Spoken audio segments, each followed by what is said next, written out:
Hello, everyone. Welcome to your first online assignment. Hopefully you made it here okay.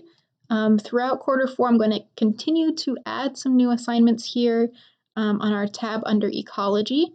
And please try your best to do them in order. Some of them are okay for jumping around, but there are a couple of lessons that build on each other. From the first video and maybe some Google research, you should know what immigration is. All right, immigration would be people entering a country. Emigration would be people leaving a country.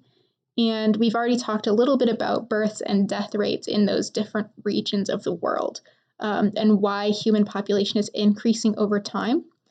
The next thing that you're going to do is actually look at some real data that we have for different countries throughout the world. And we're going to be using that data to find out if countries are increasing or decreasing. All right, so down on your page here, you should have this table. All right, I copied a bit of the table into another page just so I could write on it, but this is the same thing. And there's only a couple of different columns that we're really going to worry about for this assignment. So the first column that we're going to worry about is actually the second one. And I know it's a little bit blurry on my end, but it says births per 1,000. All right, so, oh gosh, hold on. Let's undo that. So where it says births per 1,000, right, the more people being born, the bigger the population is obviously going to get. All right, the next column that we're going to care about is the deaths per 1,000. That's the third column in the table. All right, obviously the bigger that deaths number is, the more your population is going to decrease. And the final number, and the reason that I wanted to make this video is to talk about this fifth column over here that says net migration rate. I think this is the column that people get a little bit confused about. All right. So if we're looking at these different numbers, let's look at one country for an example. So let's look at Tanzania. All right, that's our very first country here on my copy of the table. All right.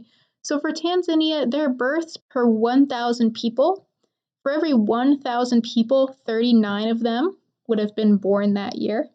All right, so that's a pretty large number. So that means they're having quite a lot of deaths in Tanzania, or births every year in Tanzania, excuse me.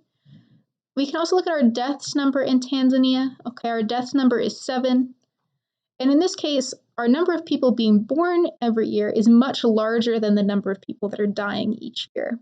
All right, so over time, Tanzania is going to get larger in terms of the number of people living there. Their population is going to increase and get bigger because we have a lot of people being born and not so many people dying, right? That births number is much larger than our deaths number. But based on that first video that you guys watched and a little bit of that research that you did, births and deaths are a really big way that populations change over time, but it's not the only way they change. All right, obviously, Tanzania, you can move there, you can leave there. All right, so we also have to look at the migration to know if it's getting bigger or smaller. We have to look at, are people going there, are people leaving there? And that's when we're going to look at this net migration rate number. And for Tanzania, it says it is -1. All right. And you might notice in this column, some of the numbers are positive, some of them are negative. All right. Equatorial Guinea down here has a +14. Zimbabwe has a -10. All right. So this is a pretty big range. If you have a negative number, just like we have in Tanzania, if we have a negative migration rate, that means people are leaving. All right, think about it. You're subtracting people from the population, right? That's where that minus sign comes from.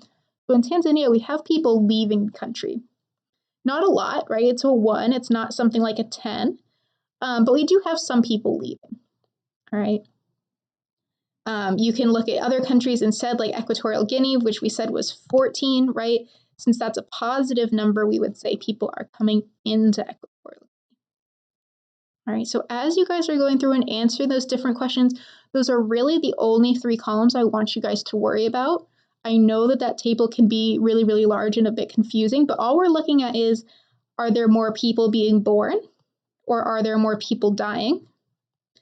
Right? Looking at how big is that births number, how big is that deaths number? And then also, is there a positive number for migration? Are there people going to that country and moving there? Or does it seem like there's a lot of people leaving? And if there's a lot of people leaving, remember that's a negative number. All right. But that second, third, and fifth column are all that I want you guys to worry about. All right. The whole list has every country in the world at the time that this was made.